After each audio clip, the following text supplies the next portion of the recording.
espero que nadie se ofenda, pero hasta que no estás aquí dentro no sabes la grandeza de este equipo. Balcão da área, deu para Yaremchuk, cruzou o Gilberto, que confusão, vai ser para dentro, para dentro! Já rua!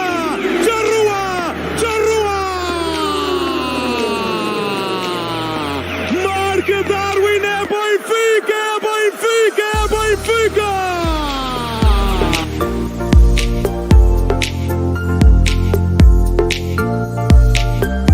Ele vai atirar!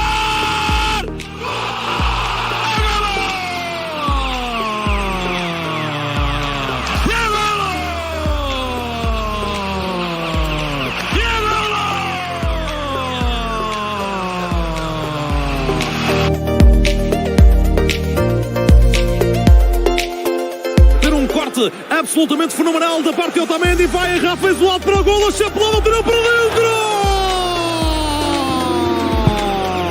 Voltava o golo do Ribatejano, é Benfica!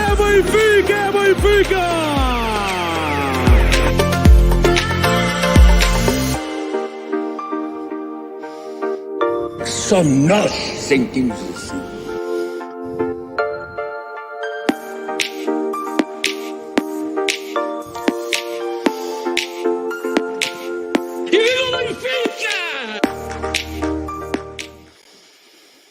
Good evening. Welcome to episode 86, a never-ending hole of frustration. Kenny was here with us, but he left, but I'm sure he'll be back.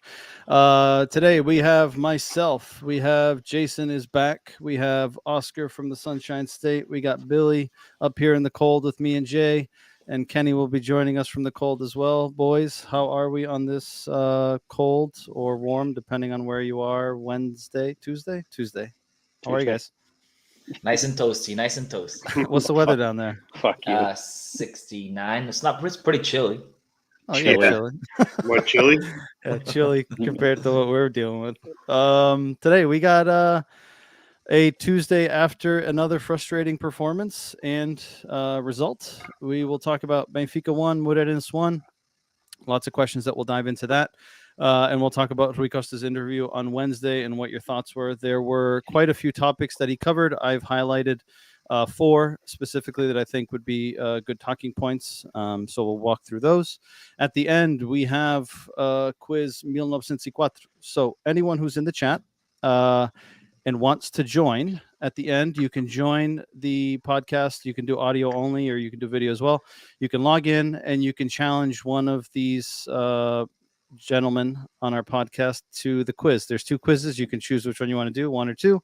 And if you participate, we should be getting our order of apparel for Cantinho Benfiquista. So you will be entitled to a free t-shirt with our branding on it. So a little incentive to join, and obviously to jump on and give these guys a hard time for not being able to beat you. So stay tuned for that. And as always, feel free to leave your comments or suggestions or feedback in the chat.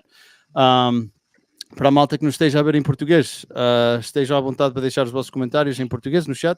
Nós todos percebemos, por isso podemos abordar as vossas sugestões ou os vossos comentários. E não te esquecer que amanhã, a partir das 21h15, hora de Portugal, teremos o nosso podcast em português, aqui também no Facebook, no Twitter e no YouTube.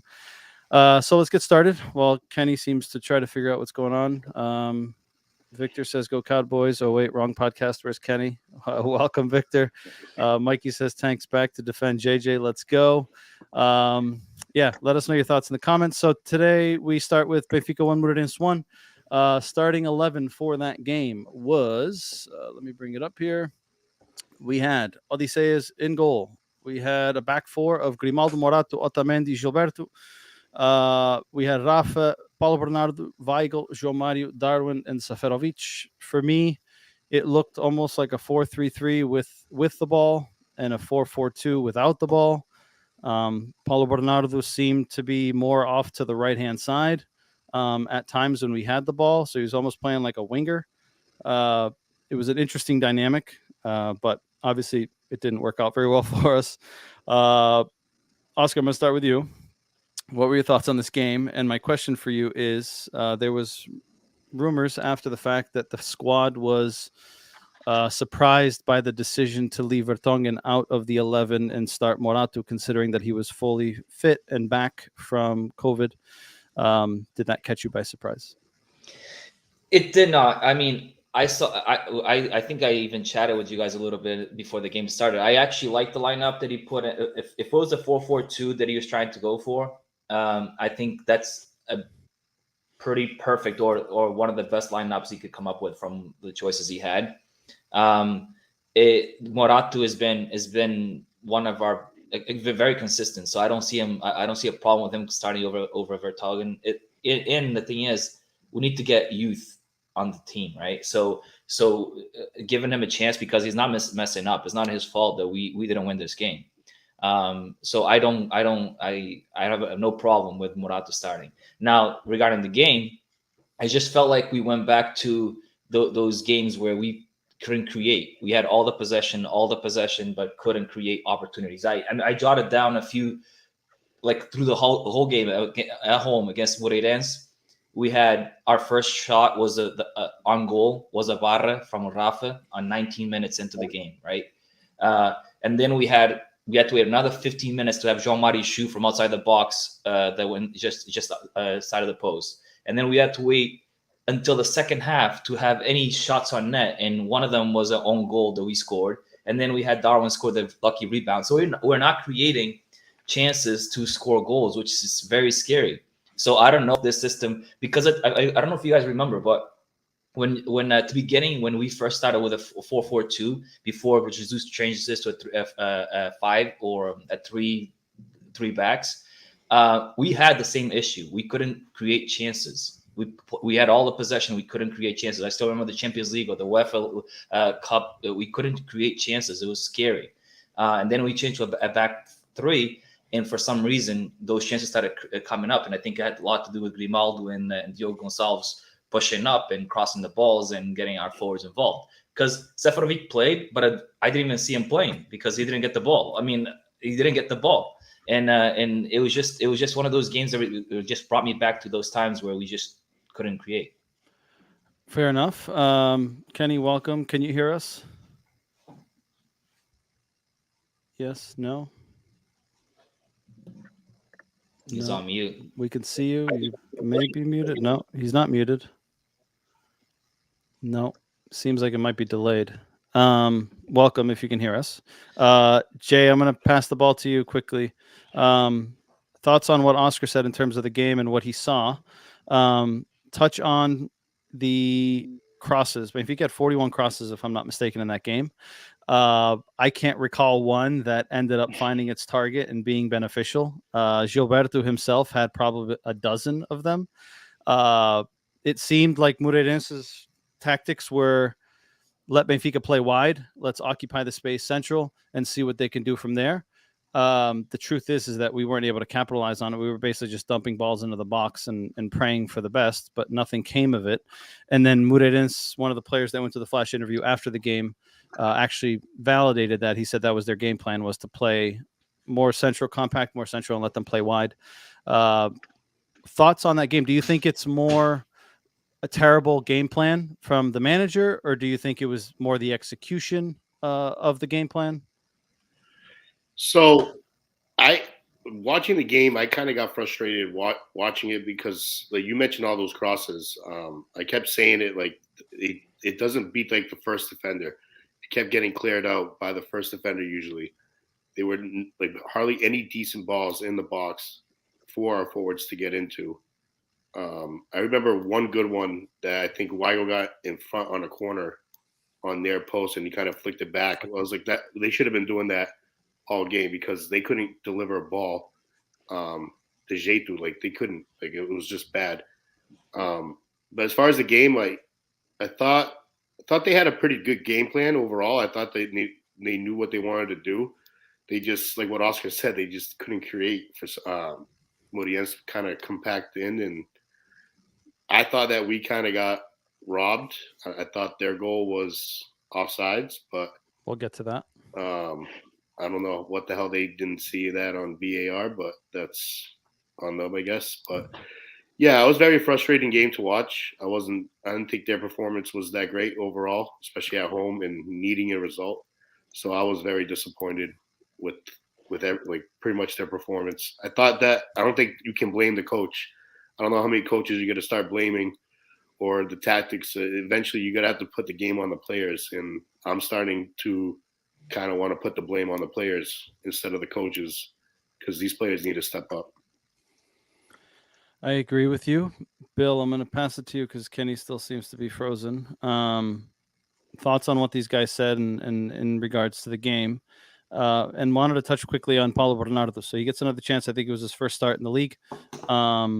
And again, I've yet to see anything that kind of stands out. Yes, he's a product of the youth. He seems to have loads of potential. He did great in the B team when he's played there this season. Obviously, stepping up to the A team is a completely different level in terms of expectations and delivery. Do you think that, one, have you seen anything that stands out? I think a lot of people, just because he's from the Seychelles, that our expectations and we might be seeing things that maybe we wouldn't see with other players, right? Because we want him to succeed. But do you think he's a victim of the team's current state? And do you think it could end up impacting him negatively through this development process of trying to get himself established? I mean, he did have wasn't this chance. He did have a chance in the game that he shot way over, but isn't he like naturally more of like a number 10? So he played wide on the B team. He's played an essential role in the B team as well. I think he's probably more comfortable in the middle, but he's played both in the B team. And again, he's with a manager that knows him and has played with him all season on the B team. Yeah, I mean, so looking at just to touch on the game from the start, I mean, seeing the lineup, I think Benfica's initial game plan was to play down the middle. It wasn't to get wide and bomb crosses in, because if that's the case, why are you playing Paulo Bernardo on the right? Like, he's not a typical winger. He's not super fast. Like, he's more comfortable in the middle. But I think the way Moreirense came out, we were kind of forced to play that way. And I do put a little blame on the coach. Like, you don't make the necessary changes at half. Like, Gilberto wasn't getting any kind of decent crosses in. We have Diogo, who's last year was probably our biggest threat from wide, right? He put in dangerous ball after dangerous ball, and instead he brings in Lazaro, who I think he's a decent player, but I don't think his crossing is anywhere near what Diogo's is. But I think based on the substitution he made later in the game, it seems like Diogo doesn't count for him as a right back. For him, Diogo's a right winger, which is his natural position, and that's why I think that sub happened. No, I get it, but a game like this, like, you're gonna have like a shit ton of possession. Like, yeah, he's playing right back, but essentially he's playing right wing back, right? You're essentially playing a 3-back with the way the game was playing out, because Gilberto and Lazaro were essentially at half, they barely had to defend too much. So in a game like this, especially at halftime, where you see what Moreirense is trying to do, you got to make adjustments to that. And I feel like he could have brought Diogo in at half, and probably should have, especially with Seth and Darwin up top, are probably our two tallest forwards. Get us better crosses going in, and hope one of them can get on the end of it. And as far as Bernardo, I think I've seen glimpses, but I think he's also he's coming in and he's not trying to do too much. I think he's just trying to come in and kind of play his role, and not try to kind of like go above and beyond to try to prove that he deserves to be up here. I think he's just doing what the manager wants him to do, and not like go above and beyond. But I do think that could be because of the situation, right? If Benfica was doing well and everyone was playing well and the team was doing well, right, you're going to be more loose. You're going to be more inclined to do those things, right? And I think right now, especially a young player like him, given the current state around the club, he may be more reluctant to take that extra chance because, right, he's going to get maybe criticized more than he normally would. Yep. And I think, like, as Benfiquistas, we all love to see a kid from the Seychelles come through and be a stud. But at the same time, I do think that hinders some of these kids coming in, because they have, the second they get called up or have any kind of success on the B team, the media is all over them, and everyone on social media is like, "Oh, this is the next Ron Felix, or this is the next Rui Costa," or like it's just that initial pressure on him. Like the kid doesn't need it. Like he's coming in, he's trying to get settled in on the team. Give him time to get settled in, and eventually, if he's good enough, he's gonna eventually show it. Oscar, I'm going to go back to you. At halftime, it was 0-0. Benfica had 19 crosses in the game. They had 4 shots, none on target. They had Rafa's off the crossbar, which doesn't count as a shot on target. Moreirense had 5 shots, 1 on target. And to be honest with you, I don't even remember what their top shot was on target in the first half. I'm sure it'll probably play in these highlights, but I don't recall it off the top of my head. Benfica had 77% possession against 23, right? So I don't recall Benfica having to do much defensively. Again, apart from the moment of their goal, which we'll talk about shortly.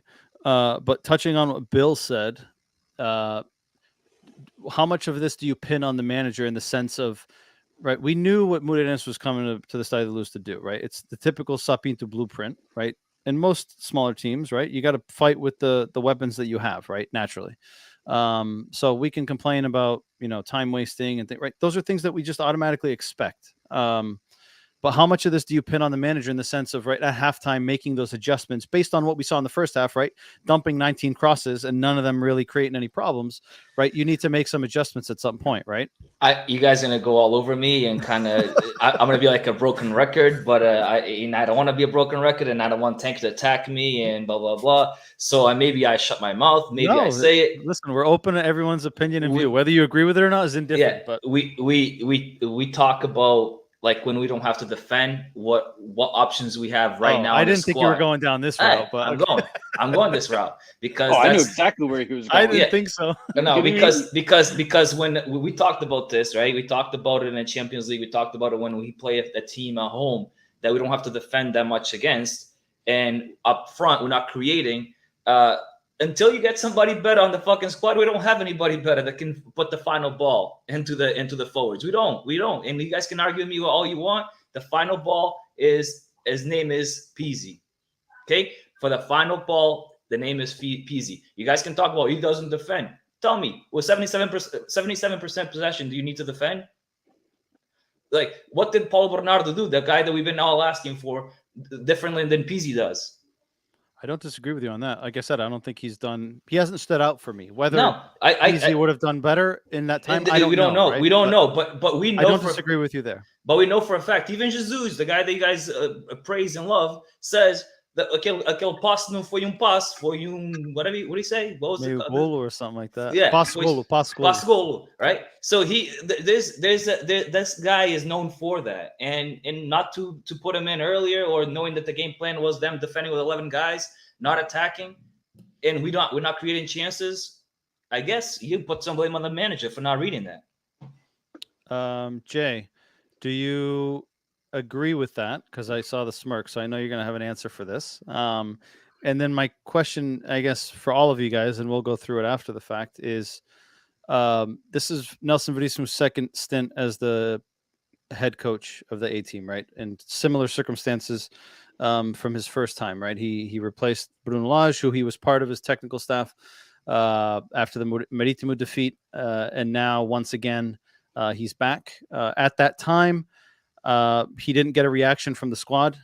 Typically, when you have a manager replaced, normally, apart from the tactics, apart from the dynamics, normally you see a reaction in the sense of a little bit more fight, a little bit more energy. And we didn't see that last time around when he was took over. We ended up losing a final, the Taça de Portugal against Porto with 10 men, or they had 10 men. Fast forward, Nelson Verissimo version 2.0. I'm going to discard the game against Porto because it was some difficult circumstances in the sense that he had 24 hours to work with the team. Right, he's had 2 weeks now. Yes, we got a win against Paços Ferreira last week. Performance-wise, wasn't the greatest. I know that and we played against 10. And statistically, people say we got like 20 shots or something like that. Cool. But again, we played against 10, like Oscar said. This time around against Moreirense at home, again, there just seems to be this lack of intensity, this lack of hunger, this lack of reaction to losing the ball. We've all said it at some point in time, right? Regardless of how the other teams and opponents win, whether we think it was favored or not favored, right? There just seems to be a different energy level, right? Like they're in a completely different level as it relates to just dedication to the game. Do you think, are you concerned with the lack of reaction from the players? And then again, feel free to add to Oscar's comment. And you're on mute, by the way. So regarding, like, I mentioned it before, and you guys can have your opinion on blaming the coach. I'm done blaming coaches. Like, I don't know how many coaches you guys are going to have to keep blaming until you guys actually start blaming the players themselves. The fact that Gilberto couldn't cross the ball, like, how is that the coach's fault that they put him in a good position and then you can't deliver? You can't do your job the way that you're supposed to do it. Like, It's the coach's fault for not making a change. But the coach did make the change. He did make a change, not at halftime like the way you wanted it, but he made a change because he got fed up with it. So, in my opinion, I'm done blaming the coach. Like, to me, it's time for these players to step up. Rafa wasn't special in this game. Last game either. I think Pizzi probably would have been pretty good for this game, in my opinion. I kind of agree with Oscar over there. Hold the phone here. I know, I would. Honestly, Mikey, that's what history. Honestly, 22. That's what 8:22 p.m. Eastern Standard Time, January 18th. I got it. Jason and I wrote it Oscar on down. the same page. Hold on a second. No, Give but me like, one. Never happens. see, like, you just ruined my train of thought where I was going. No, you were saying you No, were but going to I think that they would have done. He would have done fine in this game because we were like what Oscar said, the lacking of the final ball, and the person that's supposed to bring that final ball is supposed to be kind of João Mario. I feel like that's the guy that's supposed, and he's been a spectator too. Exactly. Like, so these guys that are just sitting around, like, not doing a damn thing, like, those are the guys I'm blaming. Like, I'm done blaming coaches. Like, what the fuck is blaming a coach? We're gonna kick this coach out of town. We're gonna bring another B coach. We're gonna keep flushing through the youth system coaches. Like, I'm done. Like, these players they're professionals. They get paid. It's time to step up. Like, the only players that played for me was Otamendi, Darwin. Like, in this game, like, that's it. And then I think Paulo Bernal was all right. I don't think he was anything special in this game, but I didn't think he did anything like terrible either. But like, no one really played this game. Like you mentioned, João Mario spectator, Rafa spectator. Like, and it's back-to-back games. Like, it's time for these guys to kind of step up. I agree. I agree with you on the sense of, like, right, the manager can make as many changes as he wants, but if the players don't execute the game plan, right, it's extremely difficult. Oscar, I have a little rebuttal to that. So I agree with exactly what Tank said. I don't disagree with anything. I think the players need to step up. But we, like I was talking when I said it first, we had this issue prior to him changing, to Jesus changing the system, right? Going to a 3-back. We couldn't create. We had possession. We couldn't create. And I think what made, because João Mario is not known for being a number 10, even though he wears a number 10. He's not known for being a Rui Costa type of player. He's a box-to-box, like, to be honest, he's more like a conditioned box-to-box. He's not really a box-to-box. He's not, but he's not the guy that Aymar type of player. Correct. Even though with thinking of João Mario as an Aymar, okay, he's gonna give it. He's never been the guy to put a through ball. Tarap does a better job than he does when it comes to putting a through ball and getting a last pass. Right, That says a lot. So, and that says, but that's how João Mario is. João Mario is he's more the secure pass. Yeah, to be honest, João Mario is more like a Witzel type of player. He's like a guy that sits Play in the middle. Simple, keep it sure. Correct. Tarap is out of 10. If 9 of them go astray, one's going to be good. And I think that's starting to become an issue because we have Weigl that does that simple type of play, and we need a guy right. I agree. to do those type of passes. And that's where I thought last year Pizzi would flourish, but he was having a hard time defending. Exactly. But my point is, like, if you're going to create a 4-3-3, if you're going to play that system with a triangle in the middle, like a João Mario type of Weigl and a guy at play number 10, the only player that will do a good job there, because he's got two other defenders in the midfield, is Pizzi. We can try Paulo Bernardo, whatever you want, but Paulo Bernardo is more like a center midfield. He's not a guy that will give you the last pass either. So playing a triangle in the middle with 3 forwards or 4-3-3, Peasy behind the in front of the triangle in the middle is probably the best option you got. That's my opinion. I Right. don't disagree with that. Right. So, but in mind that let's say the players that we have right now. And when it comes to blaming coaches, I'm not blaming Verissimo at all. And I argued with the guys on the chat. Like what I argue with is who is responsible for creating this team. Like I can blame. I have some blame on Jesus. I have some blame on the direção because they got these guys. I mean, it's not their fault that they're not good. It's not their fault they can't cross. Whoever scouted these guys, they're at fault for bringing these guys in. If somebody came to Milford when I played soccer at Milford Portuguese Club and said, "Hey, shit, let's go take Costa," you think I would say no? Oh, I suck. I can't go play for Benfica. I'm not gonna get paid millions to go play for Benfica because I suck. Fuck you. Of course I'm gonna say yes. I'm gonna go and play, and then I'm gonna suck just like everybody else does. I can't cross the ball. Hey, sorry, you guys were the dumbasses that got me. Bill, do you agree with the sentiment? And I guess at what point can we start pointing the finger at the players, or is there a joint fault here? No, I agree with what these guys are saying. Like, yeah, the players ultimately have to go out and perform what the manager wants, right? So I think it's a partial blame, right, on the manager for what I feel like weren't the adjustments that were needed at halftime. Because I feel like by the time he brought in those changes and got Gilberto out, I think it was too little too late. And I think, again, Peasy came in, was it like the 88th minute or something like that again? Like 82nd. I think it was too late. Like going at half, we knew what they wanted to do. Like it just because halftime came, they weren't going to change their game plan. It was working for them, right? So they were going to come back out and do the exact same thing. So at that point, it's on the manager to make the changes and hope that the players he brings on can perform better than the players that were on the field. But I agree with these guys saying, like, the players need to step up. I think we've all been saying that for weeks, right? Like you have to have pride in what you're doing. You're just going out there and looking like shit, and like after a while, it fucking gets annoying. Didn't Moreirense have more shots on us in the first half? The first half stats were on net, yeah. They had one on net. We had 0. I thought that we started off the second half pretty well. Like we started shooting the ball a lot more, and I think that I remember hearing on the beat. They think it's Moreirense had one shot on target, and we had none. Yeah, so we had 4. The crossbar. That's it. We had 4 and 0, and they had 5 and 1, and then the ending of the game was 16 and 5 and 9 and 2. So they had 4 more shots, 1 more on target, and we had 12 more shots, 5 on target. So I thought coming into the second half we started playing better, and like I don't know. I just don't think that you don't always have to make subs at halftime. I don't agree with that. I don't disagree with that. I'm just saying, like, not necessarily the subs at halftime, maybe changing some of the dynamic of what our approach to the game plan was. But statistically wise, right, we obviously did more in the second half than the first half, but I don't think that says much because I can't think of many standout moments unless you guys can. I just needed a ball to cross to pass the first defender. Like that's the only thing. Correct.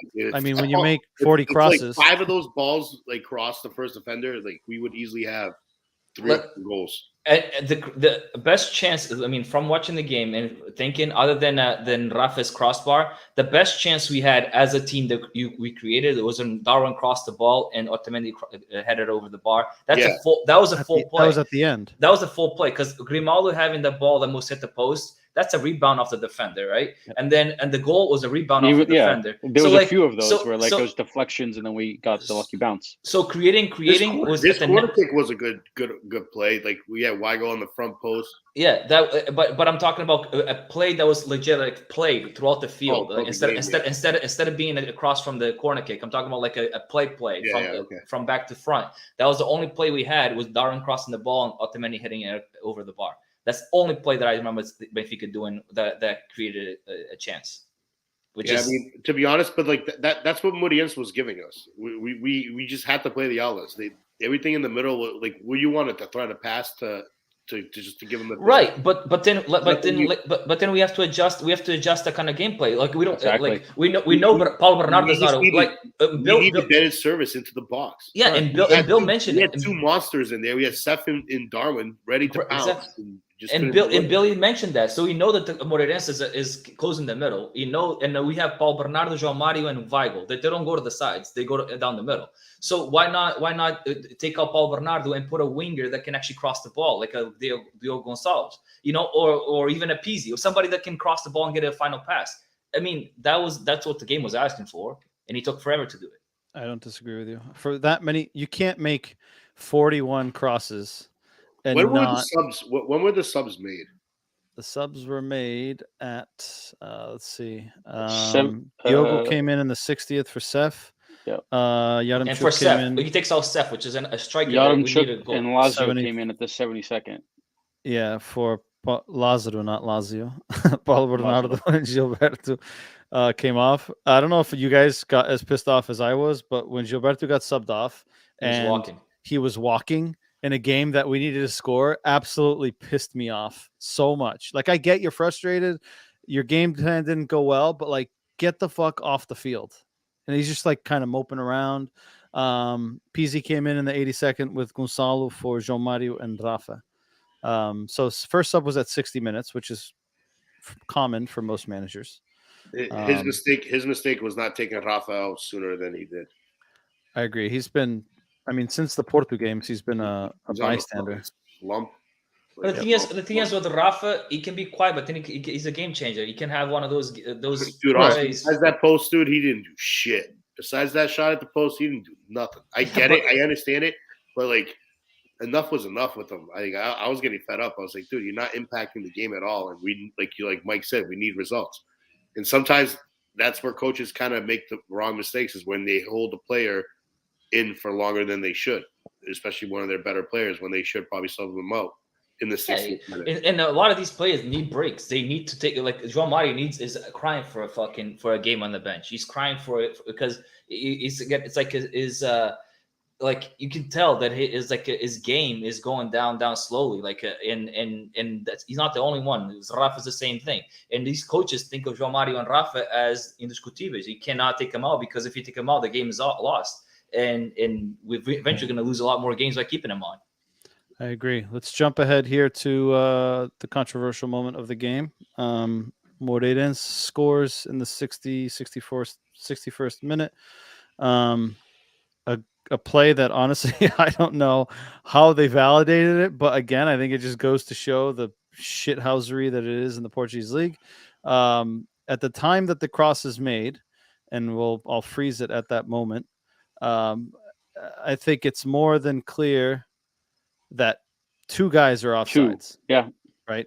And the bald guy jumps for the play, makes a play at the ball, doesn't get to it, but him being there and making a play at the ball impacts Otamendi. Now, Otamendi missed the ball, but I also think that if he's by himself, he probably has less stress to make a decision on that play. But then on top of that, not only does the guy miss the ball, he's still standing there when the ball hits Gilberto, right? So he's got to react, right? So naturally he's going to try to kick it away, and unfortunately it hits Gilberto. But again, that guy interferes in the play twice, the first play and then the second play.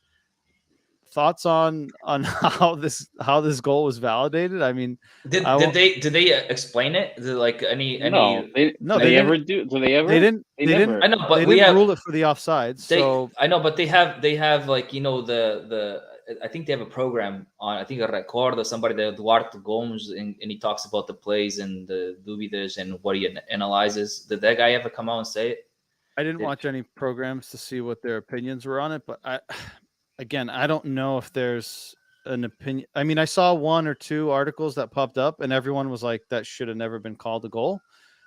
I don't, and again, the blame isn't on the ref, right? It's VAR, but I don't understand how the hell this goal is validated. I mean, do you guys think differently? Yeah. The thing is, this goal, obviously, like, to me, it's 100% offside. The guy makes a play for the ball, but then I've seen so much crazy shit of the new rules and new tweaks to this and that. Like the one in the Champions League, somebody touched the ball and there was just because he touched it, the guy was not offside. This one's a direct cross. But what's different from this to a shot from outside the box where the forward's standing still in front of the goalie, right? The player doesn't make a move, but he's obstructing the goalie, right? Yep. This guy makes a play at the ball. Like, I don't understand. I don't think there's any doubt that this should have been an offsides, and 100%.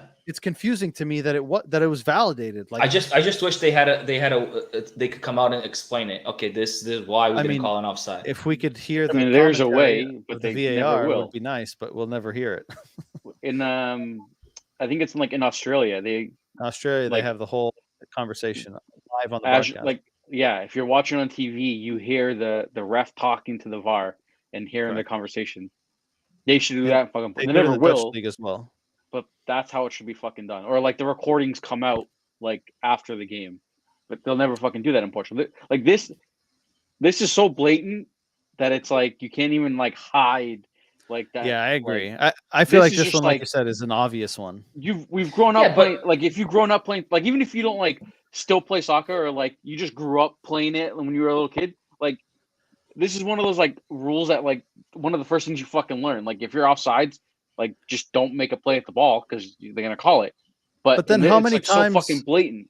How many times have we had plays? We had one or two in this game where the ball gets played in, the guy raises the flag right away. He doesn't even let the play finish, right? And this one, which is clear to the naked eye, let the play finish and see what comes of it, and then VAR makes that decision. That's for me. It's more the inconsistency of when you raise and when you don't raise the flag. And I think per FIFA, they're supposed to let the play correct, but again, and then they call it back. Yeah, right. There's been so many times where they've raised the flag, not just the Mafika and other teams, right, where they raise the flag straight away. They don't let the play finish, and then it wasn't offsides or what, right? Just let it play out. Jay, thoughts? Dude, that was a bullshit call. I don't even know what else to say. That was complete BS. We got robbed on that. Yeah, I don't know. There's nothing else you can say. It's you can. Tank, you should know this. Doesn't NFL, when they fuck up a play or not, don't they come out and explain it, or the federal They have notes at the end of the games where I know basketball does the final 2 minutes where they call out the refs on their mistakes. Right. I think the NFL is a little different. I think they just, if there's a controversial play, I think they'll come out and say something, and explain it. But besides that, they kind of keep everything hush. Right. But it's controversial. This is controversial. This is not, doesn't get any more controversial. I think the last time I heard them say anything, it was remember that Saints pass interference play that cost them. I think that was last year. Yeah. Something like that would happen. Yeah, they should absolutely. I think the Portuguese league should absolutely come up with something to make it more transparent. Because if it's not transparent, then this is going to be the NBA. I kind of like how the NBA doesn't do it by the whole game, but the last 2 minutes of every quarter or every game, they'll write down and they'll print out if the ref fucked up or not. That foul shouldn't have been called. That foul was called. Or stuff like that. They'll actually call out the refs because they have to rate the refs too. That's how they're gonna get. That's how they get called. I would love to meet that VAR guy. To be honest, I would love to hear what the rationale was. What the hell did he see? That we didn't see. Where the fuck is his red line? I guarantee. I want to know where his red line is. I guarantee that's his explaining is. The defender didn't touch the ball, and Ottoman didn't touch the ball. Guarantee that's where he would say. That's the thing, is because they didn't show an image with the lines, right? So which tells me that they weren't even looking for the offsides. No. Yeah. That's so stupid. But that guy being off throws off. That guy being there throws the whole thing off. Yeah, because that guy's not there. Otamendi clears that no fucking problem. Or even if he doesn't hit it, right? But regardless, he interacts. He made a play for it. He interfered. Exactly. He made which makes Otamendi second guess. If he just stands there and doesn't jump or whatever, fine. But the fact that he actually made a play at the ball, I don't think it's. But hey, by the way, I'm not going back on my word. I'm blaming the players, so I'm going to blame Otamendi on that goal. Okay. I'm blaming players. That was a weird attempt to clear. It's almost like he ducked out of the way, but fucking blaming every human on site. To wrap this one up, we're going to go to the MVP, if there was an MVP, to be honest. Goal point says Darwin was with a 6.3. Weigl and Grimaldo had a 6.2. Worst rating was for Gilles with a 3.9 and Seferovic with a 4.8. Jay, you don't have to pick one. If you don't think there was an MVP in this game, you can say no. But was there for you an MVP? And if so, who? Whoever the ball deflected off of and gave us that goal. It was their defender. Yeah, I think it was. What, this guy right here, Pablo? Oh yeah, it was their defender because then Darwin got in behind. Was it I don't know who the hell guy? it was. It was one of the guys either in the back or the midfield. Dude, no one gets MVP except for that guy that gave us that pass. Bill? I mean, I'd give it to Moreirense backline for fucking being able to clear out, what was it, That 20 Pablo guy something fucking crosses. You kidding me? Like, I don't think anyone on Benfica fucking deserved it. So I mean, I'll give it to Moreirense backline. Oscar? I give it to Darwin. I think Darwin had the goal, obviously, and then he had the cross that I was talking about. That was probably the only good cross in the game. So for that reason, I give it to Darwin. Dude, I think Oscar's starting to get a secret crush on Darwin now. No, He's starting to score goals, leading goal scorer for the league right now. No, he's been playing really good. I mean, I've been liking him. So All right. Oscar's coming around. I like it. Let me just remove this here. Moving on. It's to show that it's not like once I hate a player, I hate him forever. The only person I hate forever is going to be Jorge Jesus. But other than that, fair. That's fair. At least he's consistent. I can turn around and like a player once he starts doing good. He's consistent. I like it. Moving on. Rui Costa interview. And just a reminder for those of you in the who are watching, which there have been a few of you. Join the conversation. Let us know your thoughts. There's quite a few topics to cover here, so I'm sure there'll be plenty of opinions. Rui Costa interview on Wednesday.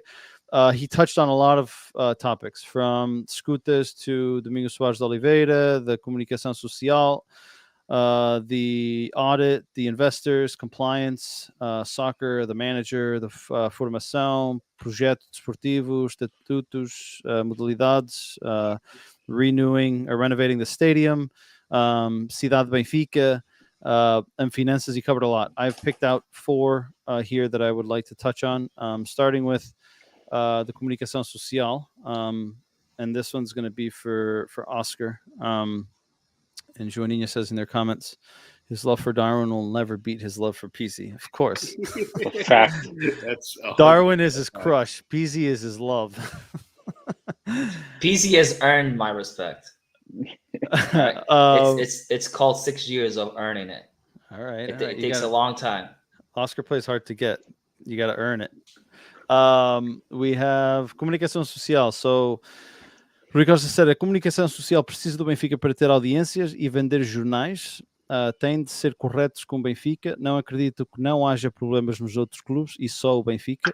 Faz muita confusão que qualquer tema sirva de jornais para toda a semana e programas de televisão. Dou um exemplo, será menos notícia as buscas nos outros clubes que o Flamengo querer o Jorge Jesus.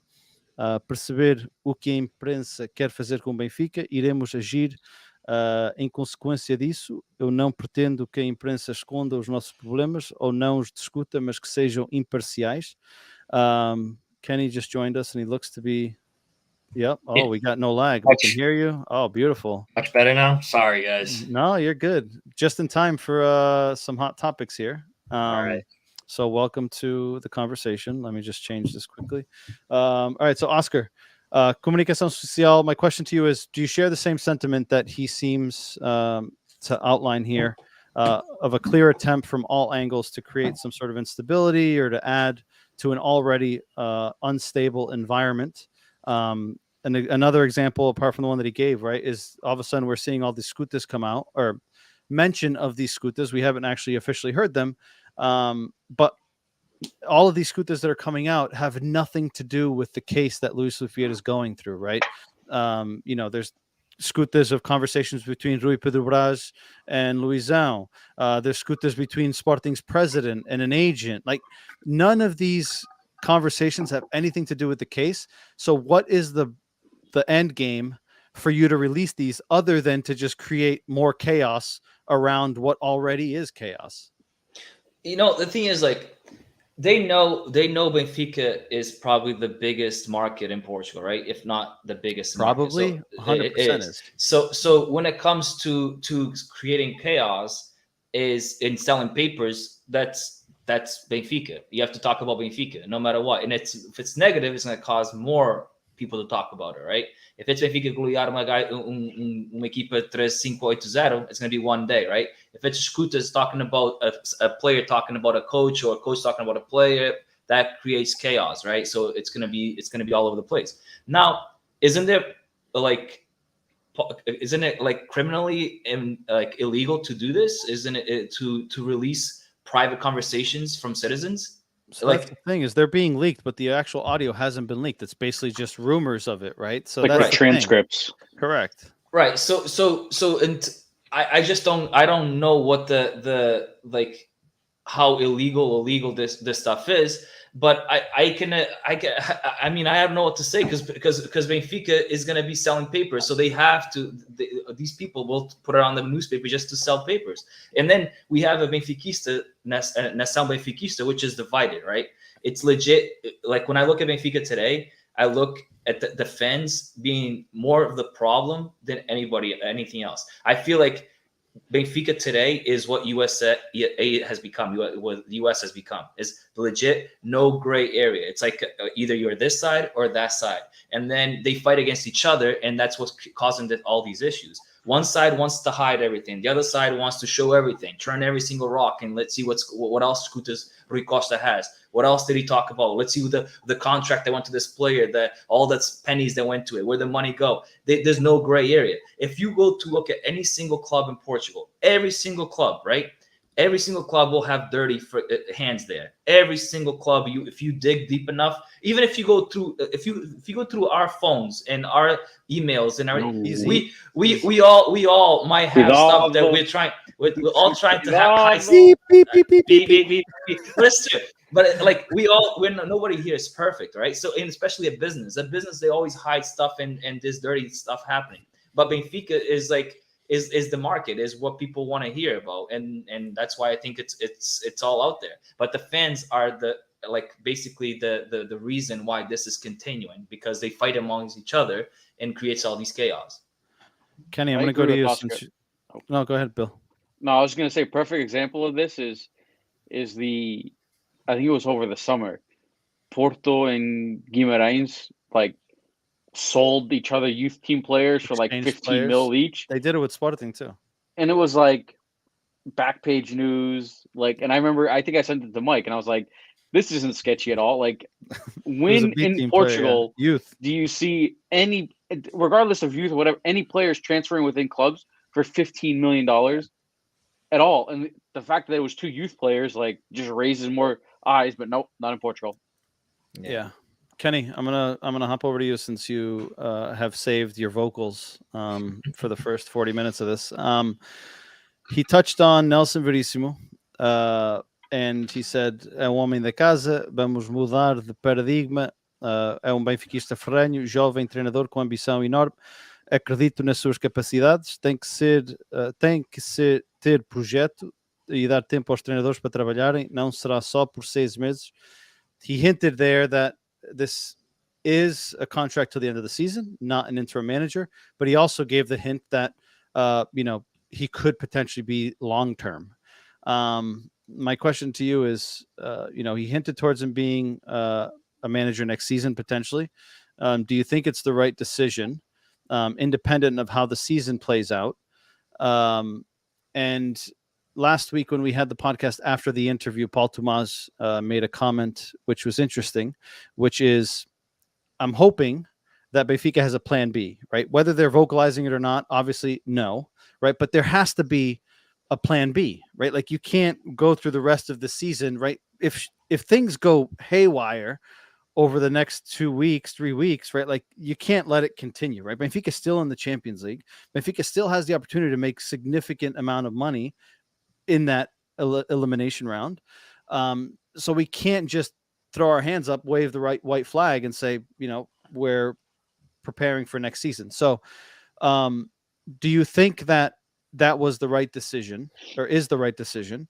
And Paul Tomas said, sometimes when there's a plan B, plan A doesn't work out. What are your thoughts on that? Yeah, no, I think the thing with, whether there's another, another plan B, right? I think Rui Costa clearly is kind of under the gun in this situation. I don't think he's in a win-win situation. What are you going to do? Like, if you go and get a new manager and the situation that we're in right now, a very difficult situation to come back and win the league. In 6 months, are you going to get rid of that manager too? So I think at this point, I think the easiest way around this was to just promote Verissimo, who, let him do his work and see what happens at the end of the 6 months. I know a lot of people aren't happy about it, but you struck gold with Lage that 1 year. He's thinking the same thing. I think, I know you guys touched on it on the game earlier, right? It kind of similar to like Paulo Bernardo. Like I thought during the game, he just kind of threw him out there out of position and hoping that maybe this is a João Felix type of thing. Like maybe it'll change the team, where same thing with Verissimo in the Lage situation. So yeah, it's going to be difficult to repeat that type of success. But do I think that if he has success these 6 months, should he keep the job? I mean, how can you dismiss a guy who takes a shitty role right now and does decent? Let's say he beats Ajax and gets into the next phase. Let's say he fights for second place. How can you kind of dismiss the guy after that? So it's going to be difficult, to see what happens after and to dismiss him if he does have a good run. I would prefer a different coach, but if he has success, I mean, if he's earned it, why not keep him around and see what happens? Oscar made a good point, in our chat previously, right? Lage had a good run. We probably should have, ride the tail a little bit longer with him. But again, whether you want to believe if there was a player thing in the locker room or not, it's, that's a problem in itself. I think that needs to be taken care of so that this doesn't happen again. But in regards to the coaching, I'm with Verissimo right now.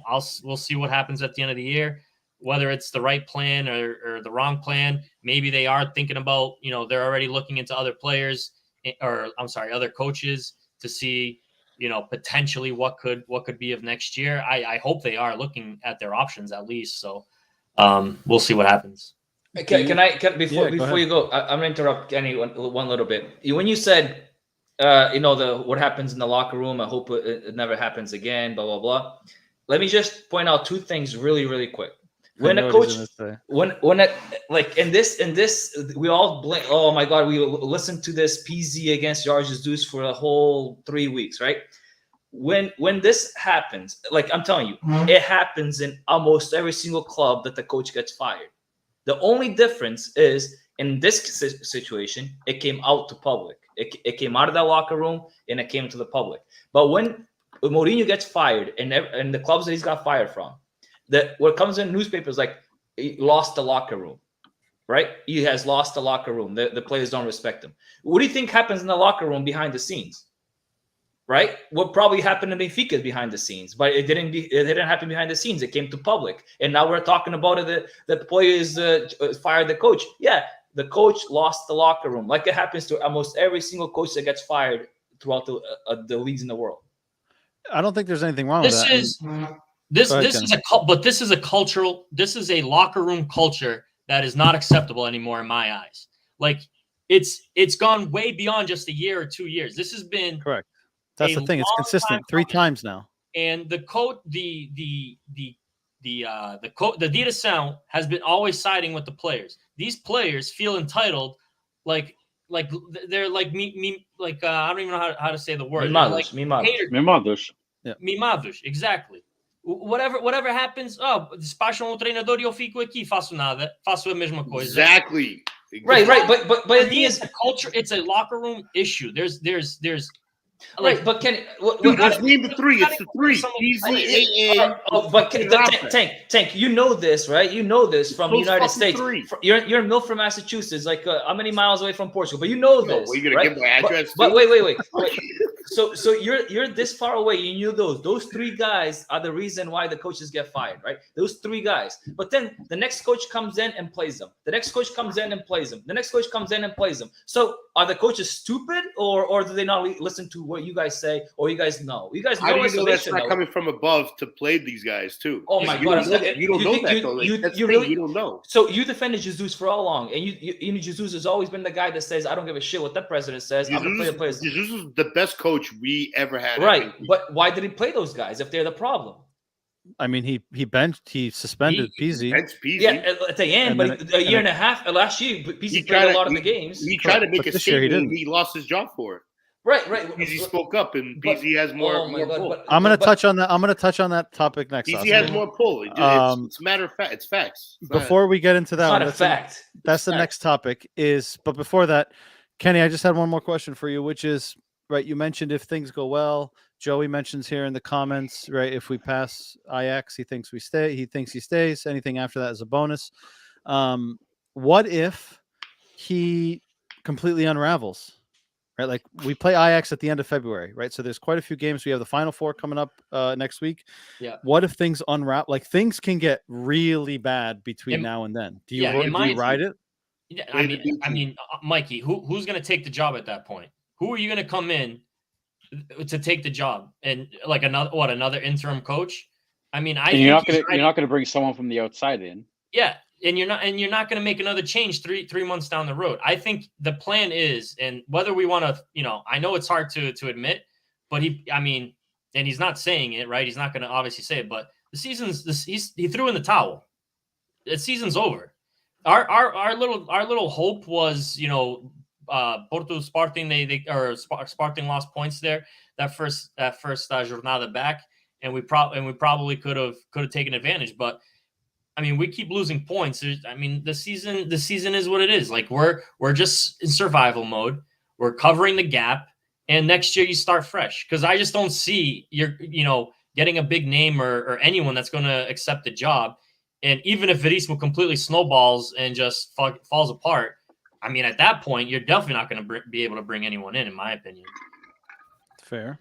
Keep flushing through the youth system until you find one.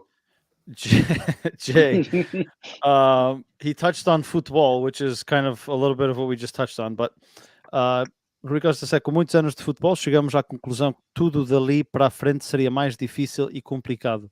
A primeira derrota criou ambiente desfavorável, which he was talking about the Sporting game at home, where the fans clearly showed after the game that they weren't happy. Não foram, and this is where, of all the interview, this is the one subject that I think Rui Costa wasn't at his best on, which was, não foram os jogadores que despediram, a verdade, algumas coisas que foram ditas, algumas foram impuladas, houve desentendimento e a equipa apoiou o Pizzi. Após o incidente, o que foi feito foi coordenado com Jorge Jesus, foi castigo daquele dia, and then he said, Pizzi teve que ir falar com o presidente, não o excluiu da época. Falei com o Jorge Jesus, eu estava no Seixal. Os jogadores estavam do lado de lá e não do lado de cá. Acontece no balneário sem Jorge Jesus no jogo do Porto. Causou mal-estar. Jorge Jesus percebeu que a equipa não estava com ele. Ultimately, he said at first, os jogadores não despediram o treinador, but ultimately what he did say, in other words, was o plantel despediu o treinador because of the circumstances. Like Oscar said, he lost the locker room. He realized that the players weren't behind him. Fair. It happens in many other locker rooms. Unfortunately, this one comes to public. But what were your thoughts on this? And again, I know we were getting into it here in the fact that he kind of reiterates that. But the fact that I thought was interesting here was, do you think that he gives a little bit more information than maybe he should have, right? I think he could have maybe addressed the situation in less words and didn't have to go into detail. But then again, on the flip side of it, the fans are asking him to come out, right? Speak about it. What's going on? Tell the fans they deserve to hear it. And he comes out and says it. And now you see fans saying, he said too much, or he shouldn't have said this or shouldn't have said that. What are your thoughts? Well, you can't please everybody. I personally like when stuff comes out. It just I'm more informed overall. But obviously, if it's your team, you kind of want to keep those things hush hush. You don't want much noise to come out of your locker room and everyone kind of talking about it. But as far as, I'm not going to get into PZ and like the players kicking the coach out. It's just like it's already a fact. It's in the past. Like we're still talking about it 3 weeks later. I get it that he discussed it, but I just think the players have too much say in that locker room overall. And as regarding Rui Costa, he probably could have kept it a little hush hush overall. But It's not like the club is for the members. It's the members want to know. So if they want information, sometimes the president has to give it out. But I personally would like to keep things hush hush. How can you keep it hush hush when it's I'm just saying I would like it. It's my personal opinion. Yeah, I mean, he pretty much verified everything that came out. Exactly, and we all know that was pretty much true. Like Peasy must have been pissed off already with him being benched and all that, and didn't get the result. We played like shit against Sporting, and the games pretty much lost in the locker room. Here, can I would like to say something else. Go ahead. This, right? Go ahead.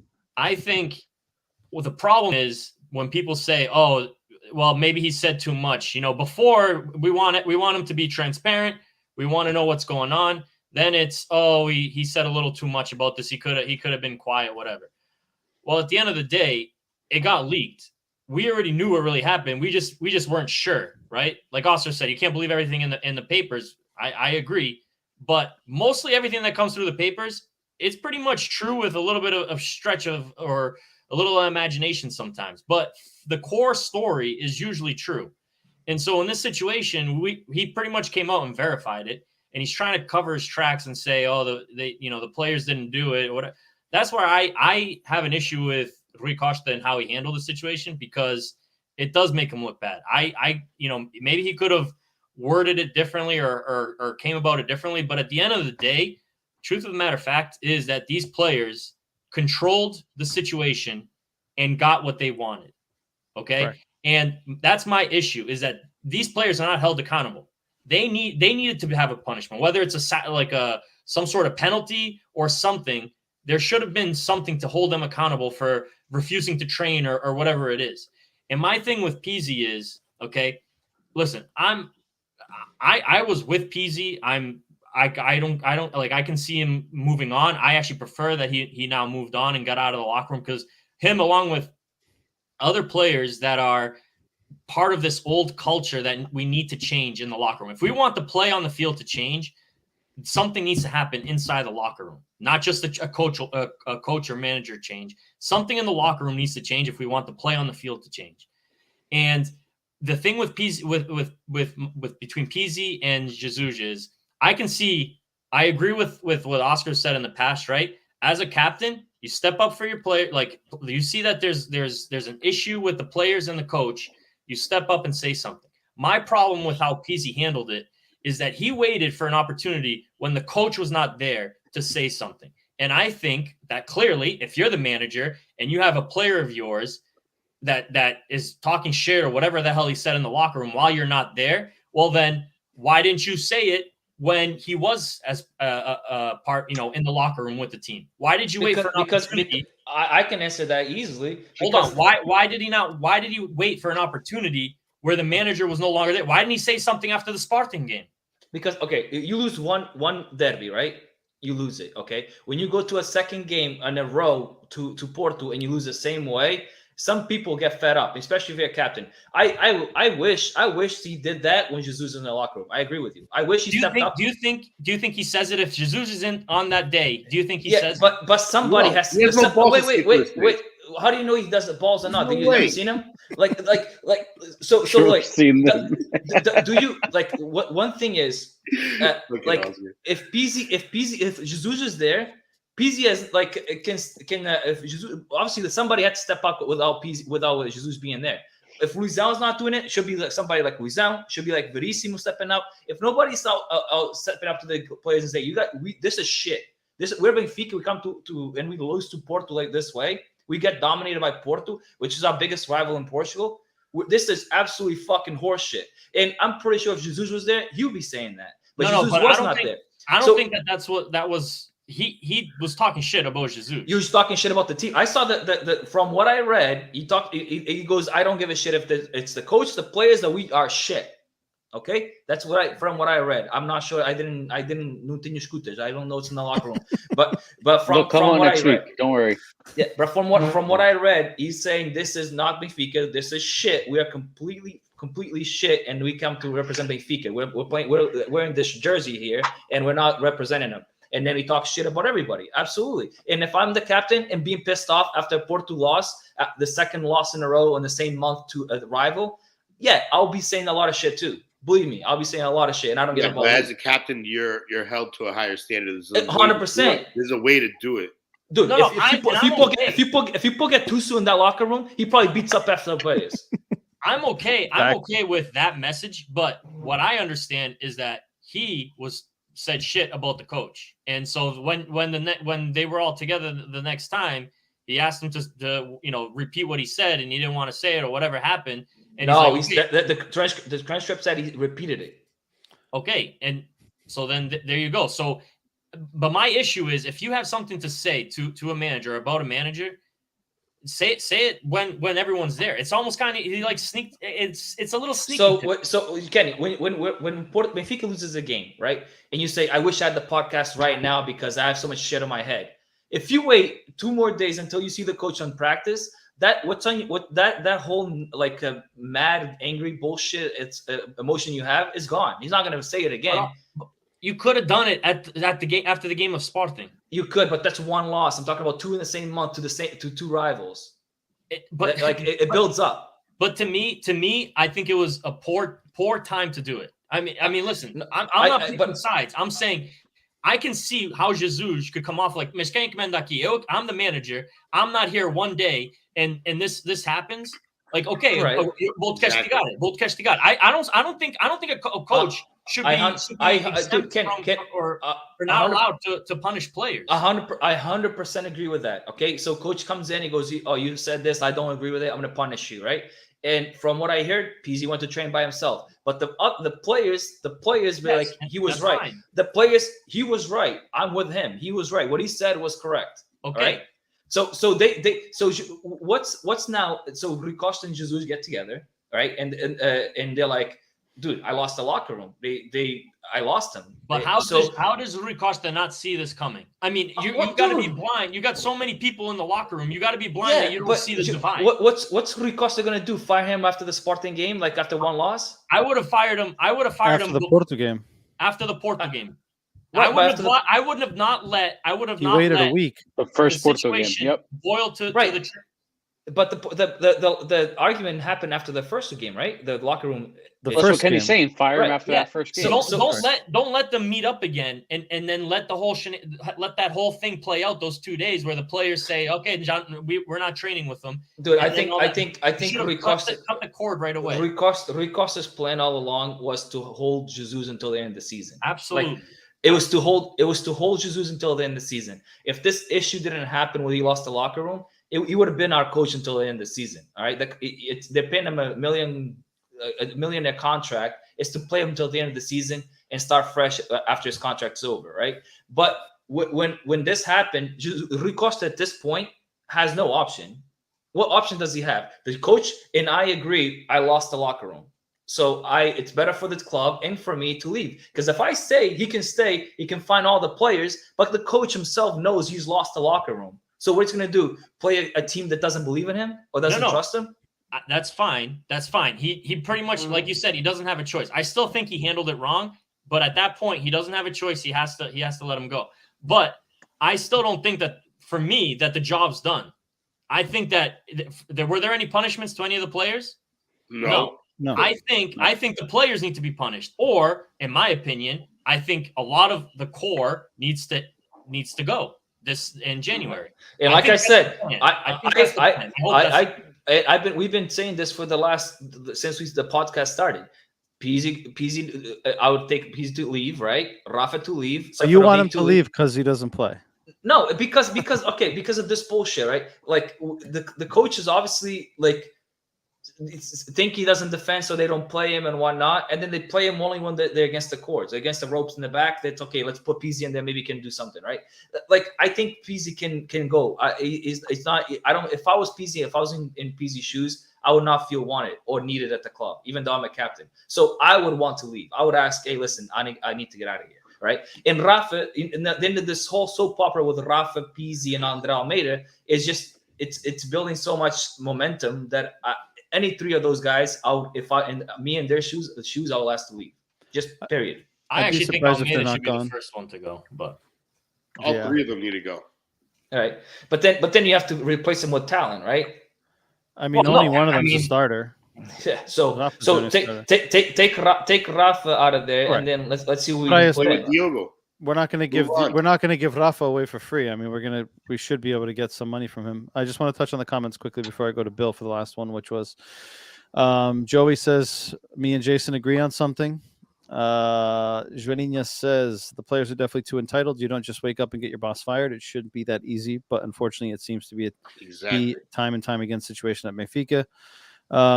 She also says, how does all this information get out? Who are we hiring at our club? Because I doubt it's the players. These things shouldn't be leaked in the first place. So I feel like that also needs to be addressed. Rumor has it that the rumor about PZ being suspended was actually, which pisses me off, but it was that news broke the evening before it came public by Aníbal Pinto, who is a commentator on CMTV, who is a Porto fan.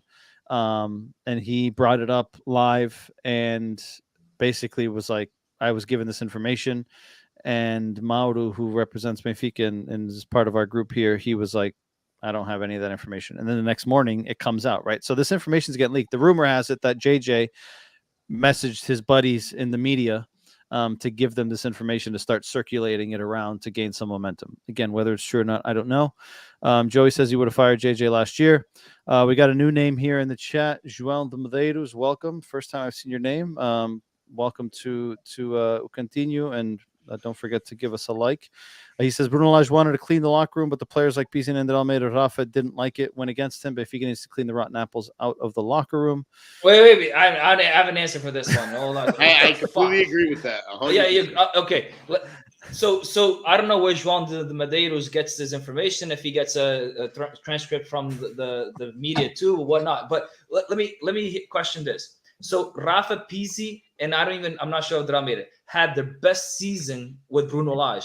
Even when Bruno Lage started losing, Rafa and Pizzi were the ones that played almost indiscutíveis on that team, right? So for the two players that play the most on the team to want to get rid of Bruno Lage, or Bruno Lage to want to get rid of them after playing them every fucking game, to me is not believable. So I mean, it's believable. I mean, just I because don't know what happened, but just because someone's your best player doesn't Lage wanted to mean bring the kids. you don't want to get rid of them. Like right, they can but be king of the it's not ass like horrible in the locker room. It's not. And still be your best player. Like right, just but because they're the best player and what performing the best. what info came out? What info came out that you guys know of that Lage wanted to get rid of Rafa and Pizzi? I mean, Did you guys hear anything? When Lage left, yeah, it was all over. No. Lage. Lage left. I'm talking about during Lage's time there. You wanted to get rid of those players. No, I think I remember. I remember that normally you don't hear a lot. Nobody wanted to buy afterwards. Pizzi. I know that much. Nobody wanted to buy Pizzi. No, but I remember. I do remember reading where something like Pizzi wasn't happy with the Weigl signing or something like. A lot of players weren't because of his salary that he came in. Yeah, exactly. Yeah. So again, I don't. And again, how does that correlate with Pizzi? Right, Pizzi was still playing, whatever. But I think that a lot of players were disgruntled with that signing. Yeah, that's because now, does the that money have situation. to do with Lage? I don't know. Was that a Lage signing? Was that a sell signing? Who knows? But I remember reading that about the signing. He had a high salary, and on top of that, he gets his salary. He gets 100,000 euros every 10 appearances. I saw something about that because it was basically to offset his high salary. He was coming from Dortmund, right? So his salary was high, and that was their way of giving him a lower salary and offsetting it with that prize money every 10 appearances. But again, it created some unhappy situations in the locker room because of the salary he was making. Joaninha says André Almeida can retire. Yeah. João says Benfica has a lot of talent in the Seychelles. I think what effed up Lage was Weigl coming in. He had to let Florentino go out on loan and change system to fit him. I don't agree with that, Joey. If you go back and look at the stats, Florentino started playing the season and then he didn't play. He had a knock and he was available for months and he didn't play him again. So if there's a manager that knew Florentino and his capabilities, it was Lage, and he didn't pursue playing him again. So I don't believe coming back. He is. They're trying to terminate his loan to come back, but Tarap needs to leave for them to be able to bring him back. João says Vitória got fired for what reason? Then Bruno Lage got fired for what? Jorge Jesus put the Pizzi aside. It was a big crybaby. I mean, Bruno Lage. Bruno Lage had an 8-point lead. Next. Wait. Guy asked the questions. Can we not answer his question? Go. He asked the question. Quick. So Rui Vitória got. It wasn't really a question; it was a statement. No, it was the question. I saw the question Vitória mark there. So Rui Vitória got fired for what reason? Because he lost like 3-4 games in a row. That's why the reason he got fired. PZ and Rafa were playing, so it's not like they were starting issues in the locker room. They just lost 4 games in a row. Started the issues. All right. Oh yeah, because Tank. Yeah, I wish I had the camera that you have in their locker room to fucking know this. It's HD. HD. You probably 720p, baby. Yeah, and then Lage got fired for the same reason. He had an 8-point lead, and he lost the 8-point lead. I mean, we went through in Porto when Fonseca, Lopetegis, and all that. It was like four coaches that got fired in the same year, and nobody talked about it. I just got a hot take here. No comment. Vitória was on a much shorter leash than Lage. Lage had a long leash at the end of that. He did 100%. Like I don't disagree with that. I don't disagree with that. But Vitória, I thought was pretty quick. Like it was like like JJ right now, right? I think it was like 2-3 losses, and he was out the door. Lage came in. Lage had a long leash. Rui Vitória, 2 own goals against Portimonense dictated the nail in his coffin.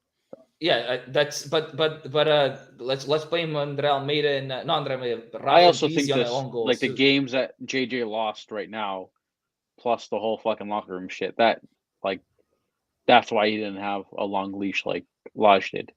Because I think if JJ drops 2 games in 1 month or 3 games in a month to Marítimo, Vitória, and who else, I don't think that's a huge deal. But the fact that it was to Sporting and Porto and then lost the locker room, that was it. Like, it was just... Because we were in Champions League. Like, dude, we had like a legit... We are in Champions League still. Jesus has a shorter lease. Who's the coach? Verissimo is a coach. No, who was the coach that brought us to the Champions League? Coleman. JJ. Oh, that's all. Yeah, Coleman. JJ. If we had Xavi on the coaching Barcelona right now, we probably wouldn't be there. But okay, Coleman got us to Champions League. Okay. Okay. Besides that, okay, go on. But Mike, can I just? Oscar just lost his time for that answer. I'm done. No more question marks. Don't put in question marks, else we can get fired. I just want to, because I didn't get to talk on the game earlier, but I'll just kind of bring my sentiments to how disappointing of a loss that is, and a tie, right? I mean, if it just feels like a loss, but. I'm just and again, I don't care anymore whether it's PZ's or Almeida's or Rafa's. Like, there is a big issue in the locker room that is holding us back from being a team on the field. I mean, it's so clear to me that it's a locker room issue. It's not coaches. It's like, we can't blame Verissimo. Like, JJ's issue. Okay, I get Oscar's point about, well, JJ built this team, but at some point, you got to perform. Like Tank was saying, I was listening, right? Tank was saying, you just give us some effort. I mean, you don't have to be a spectacular player, right? Oscar was saying, oh, is it Gilberto's fault that he sucks? He can't cross the ball. No, but it's all just fucking effort. I mean, at the end of that game, when I watch Porto struggling from behind, they are balls to the wall, and that's all effort and garra and will. You don't need to be a fucking superstar to do that. You just need to fucking show something on the field. But the problem is, you watch Benfica, those guys were walking the ball up. We had one chance in the final extra time, and it was Otamendi. That's what pisses me off. We don't I get it. We don't have we have a high players that are overpriced. They don't have that much, they're not as good as we thought they were going to be, but just fucking show something on the field. And that's on the players. That has nothing to do with managers. Just fucking be a professional, show up and put some effort on the field. I'm sick and tired of the same song and dance. Like this season, back and forth. Yeah. We're like, oh, we look good here, 6-7 goals. And when we go fucking tie 1-1 against Moreirense, there's going to be in a fucking relegation battle. And we got to and then we're bitching about this or that. To me, the fucking locker room needs to change. The players, there's got to be players that go. And if it's the kids, and you want to bring them up from the B team because they have more garra and more spirit, then fucking bring the kids. I'm all for it. But we have to change the mentality in that locker room. It's the biggest issue. The Portos, the Spartans, those teams, they are a fucking unit, and we are not. We have a click here, a click there, and you can see it on the field. We do not play good soccer, and that's because of it. And I'm sick and fucking tired of the same old fucking bullshit with the coaches and this. Let's just stop it. Get these fucking players. I'm not saying you can wipe out the team, but get the bad apples, whoever they are, move them on, and let's move on from this period. So who are we blaming? Who are we blaming? Are we blaming Rui Costa? The players. I know. Attitude. Wait. No, you just said get rid of bad apples. So the bad apples, according to you guys, have been there for 7, 8 years, right? Wait. So if they've been there for 7, 8 years, we have to blame the coaches and the president and the USL for not getting rid of them, knowing that there's a problem. The blame can be passed along to whoever you want to pass to everybody. But at the end of the day, if these players showed some fucking will and some effort on the field, and they actually got together as a unit, and you can say Pizzi can say the best locker room speech in the whole world, but if it doesn't work and they're not behind him or whoever it is, and they're not together as a unit, it's not going to transition to the field. And you can see. Do you see that that's transitioning to the field? Look, no. I see Porto. Sporting, after at the end of the game, what does Porto do? They all get together in a fucking circle, and you can see that they're all in it. They're all in it, and we don't have that same mentality. And that I really think that's the biggest issue with this team, and we have to get back to that cohesion amongst the players, which we do not have. And that's just my rant, and I had to do it because I'm just sick and tired of going back and forth on this. We know who we are. We're not gonna win much. We might win the Taça da Liga.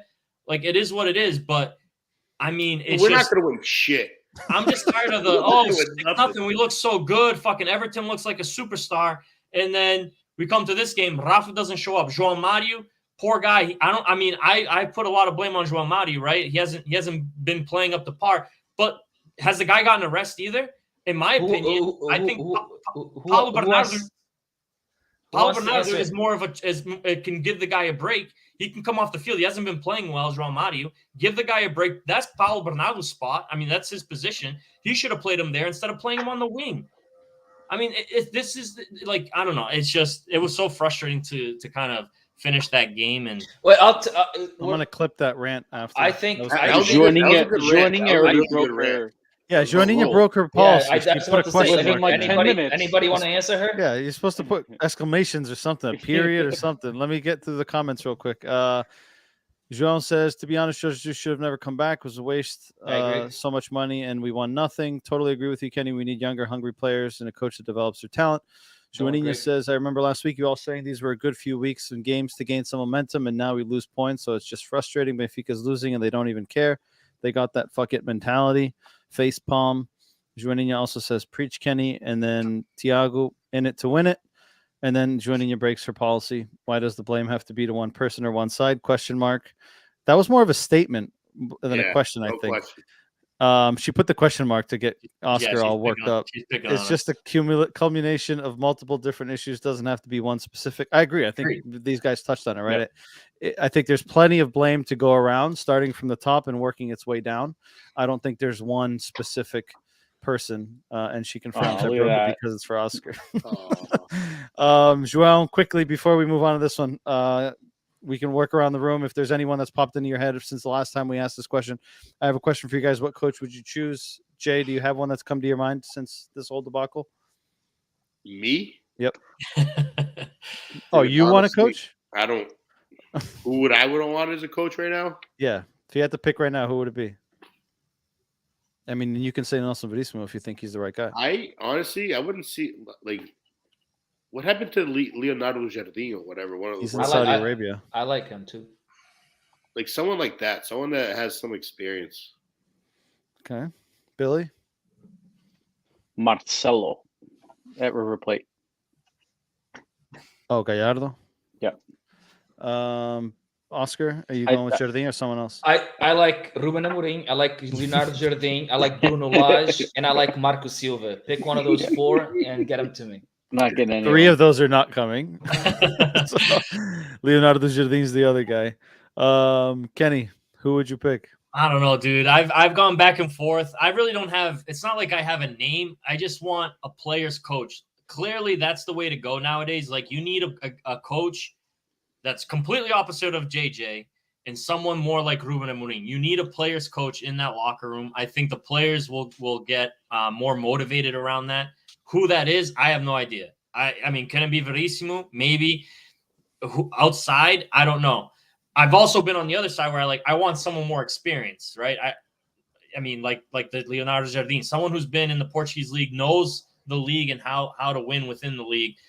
But a lot of those old ways are out the door. Like soccer has changed, man, and I really think the Ruben Amorim formula is the way of the new soccer. You need to have a player's coach in there, and I don't know. Again, I have no idea who that could be. I also have one more. If they're gonna stay within the Portuguese league, which like the Rui Vitória, like that was within, I wouldn't mind Pepe as a choice either. I think he's at Guimarães coach. I think.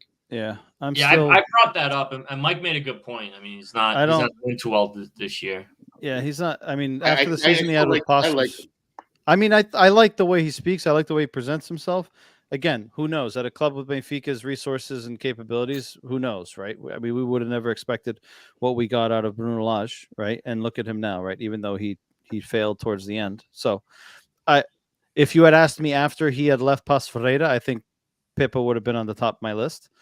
Given how things have gone this season, not so much. But again, managers go through ups and downs. Doesn't necessarily mean it's a reflection of him. And he's still young and ambitious, looking to win stuff. So that could work. He a player's coach, would you say?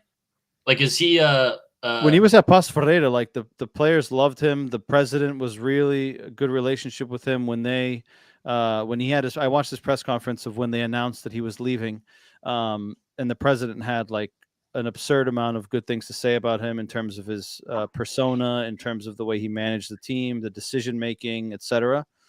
So, I mean, for you to come out in public and say that in a press conference, I think that holds a little bit more weight. I just like it because like every game that I see him play against us, he always has like a really good game plan against us. So I mean, I look at coaches like that too. So, do you guys? Is Paulo Bento still coaching? No, dude, he's probably hanging out on the beach somewhere, getting a tan. He's been years since he's probably down with you, Oscar. He's probably living next to you.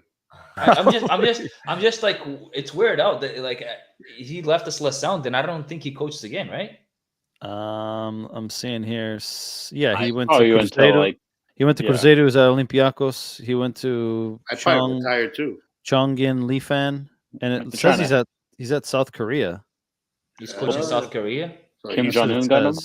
Yeah, it says current team, South Korea manager since 2018.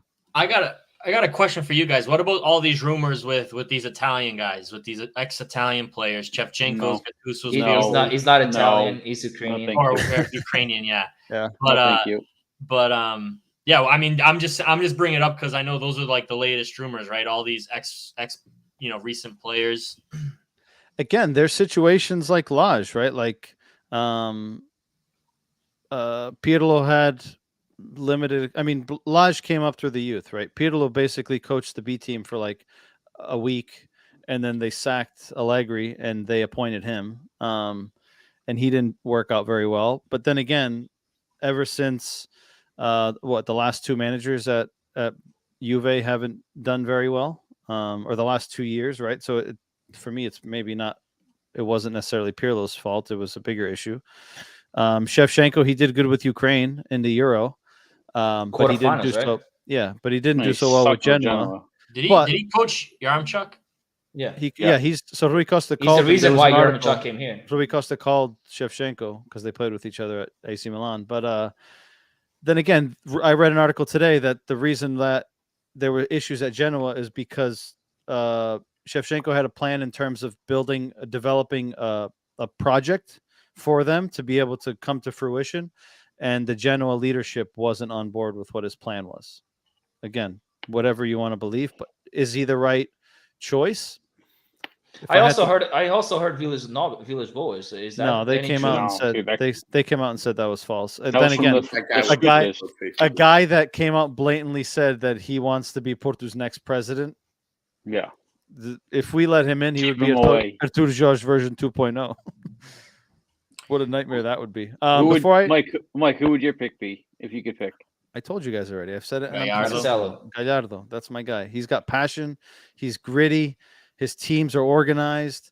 They fucking run through walls. I mean, If he could promise me, if talking. it's Argentinian guy, River Plate's coach, dude. The guy's if a fucking. he I brought- watch so much Mike- River Plate games, dude. Let me tell you. if he brought me, Fazul Giggle, you'll find them. if he Mike, brought you Aymar, could- Salvio, Di Maria, Gaitan, and Garay, all those guys back, I'll sign him right now too. Dude, I don't know. I like How his do you style of play. I like his passion. Yeah, but Mike, I mean, I don't watch that league or that style of football. But how do you think that transitions to the Portuguese league? I mean, a lot of the times, and we saw it with Moreirense, right? Defenses that just fucking park the bus. We just don't play good around that. And in an open, like, I feel like a lot of these offensive teams, they're good, they're high powered because they play an open style that's more open with that league. In Portugal, I mean, they're going to go up against every team that's going to park the bus. And how do they transition from an open style of play and they want to play that offensive football, but you can't do it in Portugal because of the defense. How they defend. River Plate. I mean, I watched a handful of games. I watched the games from River Plate against Flamengo when Jorge Jesus was there and they went to the final. I would say I've watched my fair amount of Gallardo games where defensively he reminds me a lot of Simeone. Like tactically, they are so organized off the ball and on the ball, right? Very compact. Everyone knows what their mission is in terms of positioning, in terms of awareness. Offensively, right? The Argentinian league isn't much different in the sense of there's going to be teams that are going to sit back, right?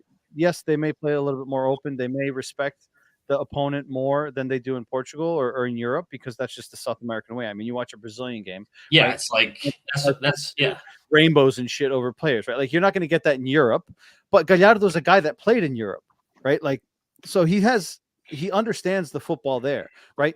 These are things that you need to adjust to. Marcelo Bielsa was a stud at Newell's Old Boys, right? He was a legend there, right? And he came to Spain, and with Atletico Bilbao, he's considered one of the best managers in the world, right? And now at Leeds. So it's an adjustment, right? Is he going to be able to meet those requirements? You don't know, right? Because he hasn't taken that jump. But I think he has enough experience, and he's won things at a high enough level to be able to, make an impact. Is Benfica a stepping stone for him? It could be, just like it is for most players. should be, yeah. But again, I don't know what that's going to cost, but I would like to see someone like him. But that's just my opinion. He gets his players to run through the fucking wall for him. Correct. Like, He's I think that's literally what we like need the at South Benfica American right now. version of Sergio Conceição. We need a Like, couple we all- Argentinians on the team. Yeah. We all that's- We complain need to find about another Enzo and Think about Enzo's passion. Gallardo is him in a coach's Yep. basically suit. And I think that's what we need at Benfica right now. We need someone that can get these fucking players. Yeah, I'm in To for run that through if a that's wall. the case. Hey, We're I'm gonna- in too. If he's that type of coach, sure. We're gonna move on to finalize here because we are in stoppage time. I put a link in the chat. If any of you wants to jump in and do the quiz, 1904, it's 4 questions. You don't have to pay. There's nothing that you have to do. You basically just jump in. You can challenge one of these guys on our panel to the quiz. For participating, you can get a fresh Cantinho Benfiquista t-shirt that we will mail to you. So I'll give you guys a minute or so. If you want to click on that link, you can join with just audio if you would like. If you want to do video and show us your face, that's fine as well. But whatever you're comfortable with. If not, leave us in the comments who you think should go head to head between the two of these guys, or between the 4 of them. 2 of them have to go head to head. So either someone jumps in, or I'm gonna have to pick someone, but preferably it would be good. Oh, Oscar's calling her out. Is she gonna Okay. jump in? Is the question. So who wants to jump in? The link is in the comments. I hope Who's she gonna does. take the Smoke Who's you. gonna take the challenge? Let's What's see. this game again? Explain It's a it again. quiz. It's a quiz. Just You a got 4 quiz. questions. There's 2 quizzes. One for one person, one for the other, and then there's a tiebreaker on whoever wins. If we get a participant, They get All a free right. T-shirt. I'm gonna say Kenny against Tank. Come on, let's go. I'm gonna have to draw it here. Doesn't seem like anyone's jumped. Oh, Joanina says she's definitely not. She doesn't want to beat you. She's scared. She's scared. All right, so I'm assuming no one wants to jump in. Everyone's a little camera shy, so I'm gonna pick here at random. I got 4. I So bought that. She's Thanks, requesting Ball. Oscar versus Jason. Ball can't say Mike. Joanina says Oscar versus Jason. All right. man, I don't want to deal with Jay. First is You. Tem bola quente. Kenny. Kenny? Boy. Where's Tank? Let me move him out of the way. Tem bolinhas lá. He has balls. Yeah, Yes, no. Hey, These are my this is- pens, not their balls. This is Two you things wait for balls. it to ring. Two things It's warm. balls. Other one is Oscar, just for Oh you. no, vai pro caralho. Kenny and Oscar. Let's go, All Kenny. right, let's see. So since Kenny showed up last, I'll give you the choice, Oscar. Do you want quiz 1 or quiz 2? Quiz 1. All right.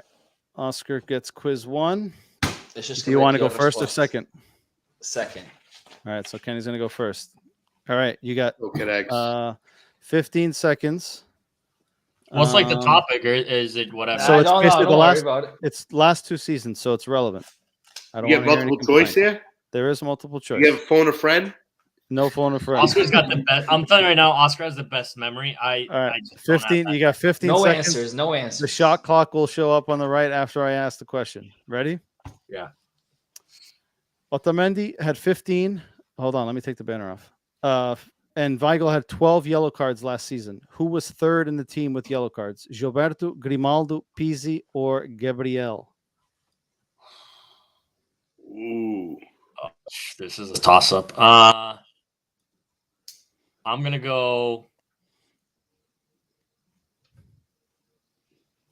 3. 2, 1. Gabi. The answer Oh. is Gabriel. What? Gabriel had, That's lucky, dude. What a Gabriel guess. had 8. Pizzi had 7. That's a Tarat had buzzer. 7. Diogo had 7. Gilberto had 5. And Grimaldo had 5. I would have never And guessed that. that's the the Nope. first half of the season when we played. Yeah, I don't know, right? That was last season. All right. Question number 2. Kenny's 1 for 1. Question number 2. Who had the most appearances in all competitions last season? Pizzi, Otamendi, Vertonghen, or Rafa?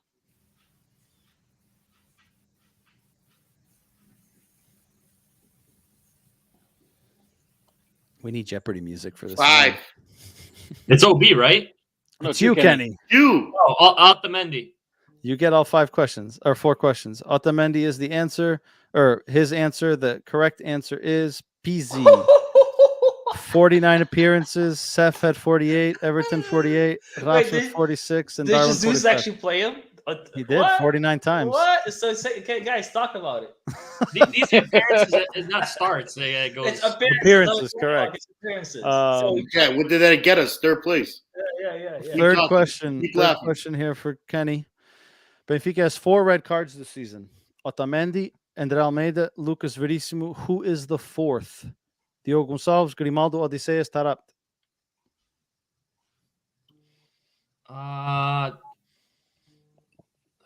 Fuck, that was under Almeida.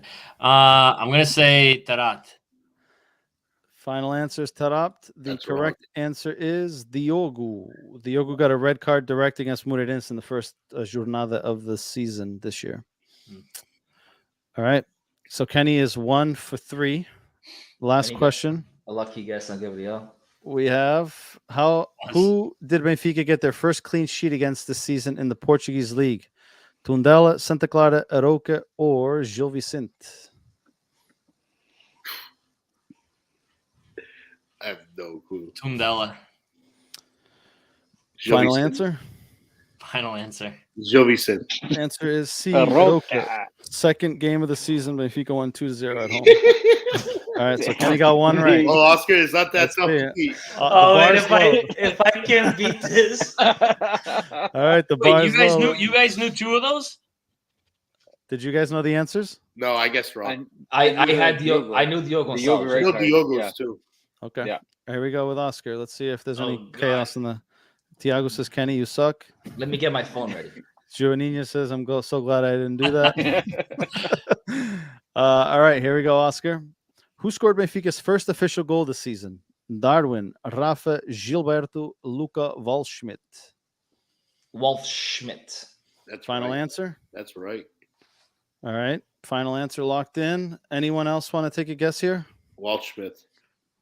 Waldschmidt. All right. The answer is Rafa. What the fuck is that? I thought it was a header. Benfica 1-0 away to Spartak Moscow. We scored we won 2-0. He scored the first goal in the 50th minute. The league. Olembão. He said first game of the season. First official goal of this season. Yeah. Aprenda a ler. 0 for 1. Kenny, that's a good start for you. Which player was subbed off the most last season? Beezy, Tarap, Everton, or Rafa? Subbed out? Yes. Rafa. I'm going to guess answer? B. Oscar says Rafa. Bill. I would Jay guess B. says Tarap. It's either Bill, B or Everton. Taraba or Everton. Let's say A. BC. Final answer is BZ. BZ got substituted 26 times in 49 appearances. Rafa had 25, Everton 24, Waldschmidt 22, and Tarap 22. I was hopeful that you would have gotten this quiz because it's like a trick for you because he had the most appearances, but also got the subbed most out appearances and most subbed out. Yeah, look at yeah, that. but he would have if anything comes in the most. He had 26 subs out in 49 appearances. That's surprising. All right, he's 0 for 2. Kenny, this is looking good for you. That sucks. Here we go. Number 3. What club did Benfica sign Morato from? Flamengo, São Paulo, Cruzeiro, or Curitiba? Morato came from... Pensa bem. Tu estiveste agora no Brasil. You should know this. It was in Flamengo. Cruzeiro, São Paulo. 3, 2... Cruzeiro. Final answer. Anyone want to guess? Yeah, go ahead. São Paulo. Could have been São Anyone Paulo. else? I was thinking Cruzeiro as well. São Paulo. I knew that one. He signed September 2019 for $8.36 million. Oscar, you need this one. It's the last question. 0 for 3. Is Boy. Wait, it's 5 questions. 4. 4. No, I hope we have an overtime question. It's 4? There is. There's a so you need tiebreaker this in to case tie? you guess this right. Here we go. Tiebreaker. You got to think here. Who was our starting striker in the first leg versus Spartak Moskva? Vinicius, Yaremchuk, Seferovic, or Gonçalo Ramos? We played with one striker that game. What? I know this one. Vinicius. Ele não sabe. Can I It was guess? Vinicius. Yeah, who else wants to guess? Yada. Ramos. Anyone else? I He don't goes know Yada this Chuck. either. No. Correct answer is Sefi. Seferovic started and Gonçalo. Seferovic started and Gonçalo Ramos came on in the 37th minute because he got injured. I knew Seferovic. 0 of those. I guessed and I got 1 right. Oh man, Oscar, how do you feel? the bar was low and he shit the bed. Wow, dude. He's speechless. Can I for once. get an extra time question? I'll give you guys a tiebreaker. See who gets it first. There's no tiebreak. He won, but can I get one more? This is one question here. See who gets it. Or do you guys want to give it to Oscar? See if you can go for 5. Oh, guys. All right, here's the question. Any of you guys can answer. First to answer wins. How many wins does Benfica currently have in the league? 16, 15, 14, 13. B, 15. D. I don't know. C. I'll take a guess. Yeah, I'm going Actually, C. D looks right. Jay says 16. Kenny It's says D. 16, I said B. It's D. Oh, B. It's definitely D. And he cheated. 13. I did not. I just looked it He up. answered quick. Benfica has 13 wins, 2 draws, and 3 losses. Oscar got a big goose egg. Que vergonha. Que vergonha. Vou tapar a minha cara com Bento. Seriously. Let's see the comments here quickly. Tiago says, I even went 2 for 4. Que vergonha, Oscar. No way. Don't believe Yeah, that. yeah. What guess did he Yeah, have? he's full of shit. Thank Thiago's you, full of suck. shit. Bruno Nogueira guessed one of them, Peasy. Joaninha got one right in the second round, so she didn't get into goose egg. Yeah, she's afraid to She play. would have guessed- beat you, Oscar. He guessed Gonçalo. She would have. Bruno Nogueira guessed Gonçalo Ramos on that striker one as well. They got it wrong. Tiago says, Oscar, you suck. I don't like this game. Well, Kenny is the winner of today's quiz 1904. I'll tell you this though, Oscar does have the best memory. That kid Clearly could not. remember from like 5, 6, 10 years ago. Yeah, but who scored that goal or who Maybe that, his that I matrix- know. Clearly, he's not that good at quizzes. Yeah, he's more long term, not short term. Yeah, short term sucks. I forget what I did yesterday. And she says, in your defense, that was hard. Oh, come on. 0 for 4?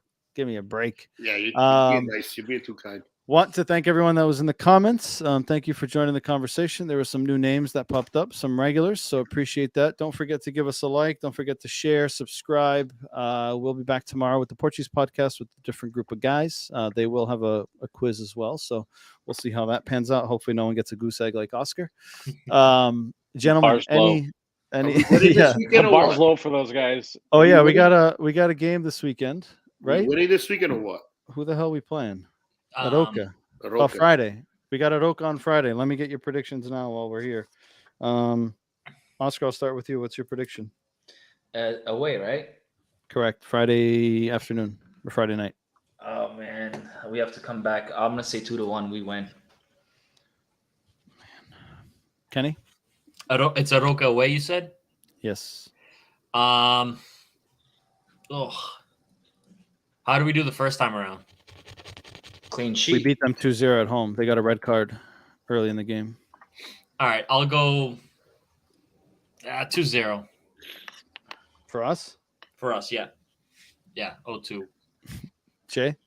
2-0. JD 0-2. Bill? I'm going to say 1-0. The Aroca is also on a 1, 2, 3, 4, 5, 6 games losing. They're at like streak. second. They're last place, I think. Second to last. But then Benfica comes into town and everything changes. Exactly. Just a quick update. Prediction League. No one got the result right this weekend. Jason is in first place with 34 points. I'm sick. Let's see. Oscar's in 6th with 31, so 3-point gap. Not too bad. Billy's in 8th with 29. Kenny's in 10th with 29. Kenny had a 7-place jump. He went from 17th to 10th. So there's a 5-point gap there. So anything can happen. And my sorry ass is 17th. So a lot of That's because you won't predict the loss. I did. I predicted one. Oh, you did. That's right. You did. Yeah, I did. I got 25 points. So I mean, I'm only 9 points off first place. So there's still a lot to play for. It is. It is. Gentlemen, as always, pleasure having you on. It was a good conversation. We will catch you guys next week. Again, don't forget to subscribe, like, follow, and have a good evening. Peace out. Take it easy, boys. Good night. Later, boys.